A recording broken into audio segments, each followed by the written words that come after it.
இப்போ எங்கே போயிட்டுருக்கோம்? ஒரு கடைக்கு போயிட்டுருக்கோம், ரெஸ்டாரண்ட்டுக்கு. எந்த ரெஸ்டாரண்ட் தெரியுமா? எனக்கு தெரியுமா, ஏபிசி. எப்படிங்க? இதான் நம்ம கண்ணு முன்னாடி இருக்க. சட்டை எதுக்காக இருக்குது தெரியுமா? வடையில் சட்னி ஊற்றுங்க, அதுக்கு தான் இருக்குது. ஊற்றுங்க ஊற்றுங்க. அந்த ஓட்டையை சயின்டிஸ்ட் கண்டுபிடிச்சி ஓட்டை, அதுக்கு தான் அந்த ஓட்டையை வச்சுருக்காங்க. ஓகே,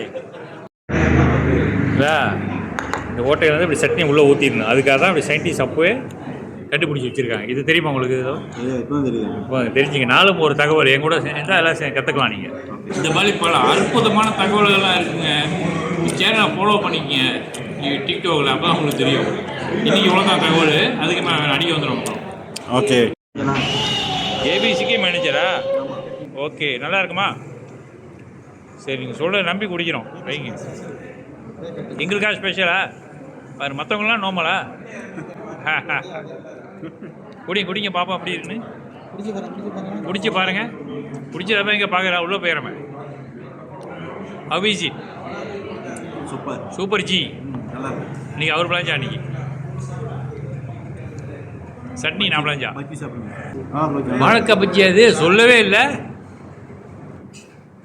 சூப்பராக இருக்கு. நீங்கள் வந்து சாப்பிடுங்க ஏபிசியில். ஓகே, ஊரில் எல்லாமே கிடைக்கும். இந்த பஜ்ஜி நீங்கள் சாப்பிட்டீங்க, அவங்க வேறு பஜ்ஜி அவங்க கொடுங்க. போண்டா கிடைக்கும், எல்லாமே கிடைக்கும். போண்டா டீலாம் கிடைக்கும்.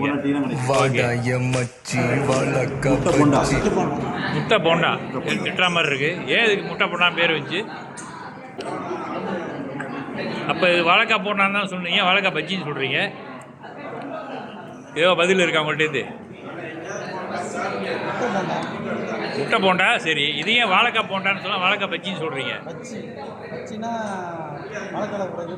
வாழைக்காயில் போட்டால் பஜ்ஜி, முட்டை போண்டா தத்துவம்ப்பா. பார்த்தீங்களா? உண்மையிலே இவர் தான் புதுக்கோட்டையிலையும் சரவணன். பார்த்துக்குங்க. கட்டிங் டீ போட்டிருக்கா? ஆமாம். அது இங்கே வந்து நீங்கள் கட்டிங் டீ குடிச்சு இந்த மாதிரி வீடியோ எடுத்து போட்டிங்கன்னா நீங்கள் ஃபேமஸ் ஆகிருக்கீங்க. அதான் இங்கே ஃபேமஸ் கட்டிங் டீ போட்டு வச்சுருக்கேன்.